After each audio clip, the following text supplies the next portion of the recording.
Mimpi itu defraksi otak kita. Pada zaman kuno, kenapa Tuhan menggunakan cara mimpi sesekali, tidak banyak sebenarnya cara mimpi itu. Sesekali Yakub ya pakai mimpi, Yusuf pakai mimpi ya. Kenapa Tuhan menggunakan cara itu? Sebab cara itu yang sesuai dengan keadaan dan pikiran orang pada masa itu. Sebab pengetahuan manusia 2000 tahun yang lalu, bahkan lebih dari 2000 tahun yang lalu, masih sangat sedikit. Mereka mengira mimpi adalah pesan-pesan dari langit. Itu konsepnya dulu dipegang. Orang 2000 tahun yang lalu mengira bahwa mimpi itu pesan-pesan dari langit. Itu simpelnya. Maka Tuhan menggunakan pola pikir manusia yang seperti itu supaya manusia nangkap, oh ini dari Tuhan. Simpelnya adalah Tuhan menggunakan sarana yang waktu itu dipahami manusia. Itu pertama dipegang. Sehingga ada cerita mengenai mimpi. Namun, dunia berkembang dan pengetahuan kita tentang mimpi tidak lagi sama dengan pengetahuan kita pada zaman kuno. Makin ke sini, makin kita tahu mimpi itu bukan sesuatu yang datang dari langit. Mimpi itu sesuatu yang datang dari bumi, tanda petik. Maksudnya apa? Dari bumi, dari artinya bukan pesan-pesan langit. Mimpi adalah sesuatu yang datang dari struktur kejiwaan kita dan bahkan dari otak kita. Orang sudah bahkan bisa memetakan apa itu mimpi. Apa itu mimpi sebenarnya? Mimpi secara ilmu pengetahuan adalah cara tubuh kita dan kejiwaan kita untuk menghapus memori-memori buruk. Itulah kenapa mimpi itu berlompatan. Karena itu gelombang-gelombang otak yang berlompatan. Ilmu neurologi, neuroscience, salah satunya dijelaskan bahwa mimpi adalah cara otak kita untuk memperbaharui memori. Sehingga otak kita tidak penuh, tidak kacau, tidak konslet. Bahasa simpelnya begitu. Artinya, kalau kemudian kita menafsirkan mimpi, ini pesan dari Tuhan, mungkin tidak lagi relevan cara pandang seperti itu. Tapi kalau Anda mengatakan, nyatanya dalam Alkitab, ya ada Romo. Ya betul. Jangan buru-buru mengaplikasikan sesuatu yang zaman kuno untuk zaman sekarang. Tidak bisa demikian cara membaca Alkitab. Kalau pada zaman kuno Tuhan menggunakan cara mimpi, sebab itu cara yang dipahami oleh orang zaman itu sebagai pesan dari langit. Orang zaman kuno mengartikan mimpi sebagai pesan dari langit. Orang zaman modern makin tahu, oh ternyata mimpi bukan seperti itu. Ini sama konsepnya. Contoh, zaman kuno orang nggak tahu gravitasi. Orang zaman kuno nggak tahu gerak planet itu disebabkan oleh hukum gravitasi. Orang zaman kuno tahunya planet digerakkan oleh dewa atau sosok ilah. Zaman modern kita tahu gerak planet di angkasa itu disebabkan oleh gravitasi di antara benda-benda planet itu. Artinya ketika pengetahuan kita bertambah, ilmu pengetahuan kita menyinari sesuatu yang dulu gelap, kita makin tahu. Simpelnya apa? Mimpi tidak bermakna apa-apa. Mimpi didatangi oleh Tuhan Yesus, dan mereka banyak yang convert ke Kristen karena diberi mimpi. Bagaimana penjelasannya, Romo? Penjelasannya adalah mimpi itu ya peristiwa biasa duniawi aja. Nah, kemudian diberi makna oleh yang bermimpi itu, lalu yang bermimpi digerakkan untuk mencari lebih jauh. Sederhana saja. Itu seperti orang peristiwa misalnya begini.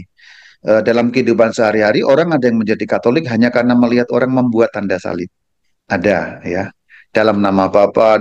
Jadi ada orang yang non-Katolik ngelihat orang Katolik bikin tanda salib di warung, dia tersentuh. Lalu hatinya tergerak. Itu peristiwa yang terjadi dalam dunia, yang satu mimpi peristiwa yang terjadi di dalam otaknya ketika tidur. Jadi biasa saja. Artinya kehidupan yang berjalan normal, tapi kemudian menggerakkan hati orang itu untuk menindaklanjuti apa yang menyentuh dalam dirinya. Kan mimpi itu ada yang kita ingat, ada yang tidak. Pengalaman sehari-hari juga ada yang kita ingat, ada yang tidak. Kira-kira begitu penjelasannya. Peristiwa biasa sehari-hari yang terjadi ya. Nah, kemudian orangnya tersentuh, lalu orangnya tergerak, lalu orang sampai kepada iman kepada Tuhan. Tidak selalu lewat mimpi, lewat sehari-hari pun bisa. Orang bikin tanda salib, orang dengar bunyi lonceng, itu bisa. Saya pernah menjumpai seorang ibu itu, dulu bukan Katolik, rumahnya dekat gereja, setiap pagi itu dengar lonceng, hatinya damai. Nah, ini sama kan konsepnya. Ini dari dengar lonceng, ini dari mimpi, ini dari melihat orang bikin tanda salib. Ada juga yang karena nama, ya nama. Jadi ada dulu di kampung mana itu saya ketemu dengan orangnya langsung ini ya. Kenapa dulu bukan Katolik? Kenapa kok jadi Katolik? Karena namanya bagus-bagus ya. Anastasia, Francisca gitu ya. Jadi maksudnya adalah penjelasannya adalah ya simpel saja. Iman itu muncul dari berbagai macam hal dan pemicunya macam-macam. Jadi mengenai mimpi, mengenai orang bikin tanda salib dilihat, mengenai dengar lonceng, dalam arti tertentu ya tidak ada yang istimewa sebenarnya. Tindak lanjutnya itu yang istimewa. Gitu. Loh, Romo mengatakan kok nggak bicara itu buktinya ada ayatnya. Iya betul. Ini namanya konteks penafsiran. Ayat Alkitab itu kan ayat 2000 tahun lebih ya. Tidak semuanya bisa langsung begitu saja di dalam konteks kita sekarang. Jadi ayat ini berbicara mengenai keadaan manusia ribuan tahun yang lalu. Yang tadi seperti saya katakan, konteks ribuan tahun yang lalu, manusia itu mengartikan mimpi sebagai pesan dari ilah. Itu loh, konteksnya begitu. Jadi pesan dari ilah itu melalui mimpi. Akses dunia atas, akses pesan-pesan ilah itu melalui mimpi. Jadi ayat ini kalau Anda sampaikan kepada kita semua, Tuhan bicara dengan, iya betul, dalam konteks 2000 tahun yang lalu, itu tentu saja masih digunakan Tuhan. Tapi apakah sekarang masih Tuhan gunakan? Kalau kita tahu ilmu pengetahuannya, ternyata mimpi itu bukan pesan dari langit. Itu yang mau saya sampaikan.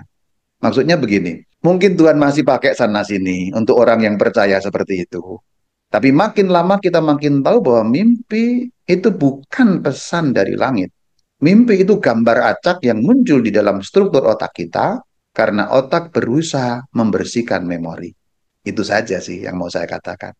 Jadi ketimbang kita bicara dan menafsirkan arti-arti mimpi, lebih baik kan kita berpegang pada beberapa hal yang cukup punya kepastian secara saintifik. Gitu sih. Tidak sederhana soal mimpi itu, tapi saya mau rumuskan begini. Silahkan kalau Anda masih mau berpegang pada mimpi punya pesan. Kalau saya sih tidak berpegang pada itu saja sih. Mungkin di situ kita berbeda dan nggak apa-apa juga ya. Kalau untuk saya lebih nyaman berpegang pada mimpi itu dunia acak saja. Nah, tapi kalau Anda enggak Romo di Alkitab ada, ya boleh saja gitu. Artinya ini kan penafsiran dan bukan kebenaran. Artinya apa yang saya sampaikan adalah suatu ilmu yang berpegang pada dua hal. Satu, ilmu sains. Dua, ilmu penafsiran Alkitab. Kalau Anda punya ilmu lain, ya nggak apa-apa juga. Karena toh yang saya sampaikan di bagian ini bukan magisterium yang bagian ini. Ya, ini hanya membantu kita untuk berpikir menurut konteks zaman. Tapi kalau Anda yang bertanya tidak cocok, ya tidak apa-apa. Misalnya, saya nggak setuju, Romo. Boleh kalau bagian ini terus terang saya katakan boleh. Karena bagian yang pertanyaan mengenai mimpi ini bukan magisterium. Artinya tidak ada pernyataan resmi gereja. Simpelnya, kalau Anda percaya mimpi membawa pesan, tidak ada masalah. Ya, tapi kalau saya percaya mimpi tidak bawa pesan untuk kita zaman modern. Begitu ya. Jadi ini merupakan pengajaran tapi dari penafsiran dan boleh berbeda dalam hal itu. Boleh berbeda karena gereja tidak menggariskan satu ajaran resmi mengenai mimpi.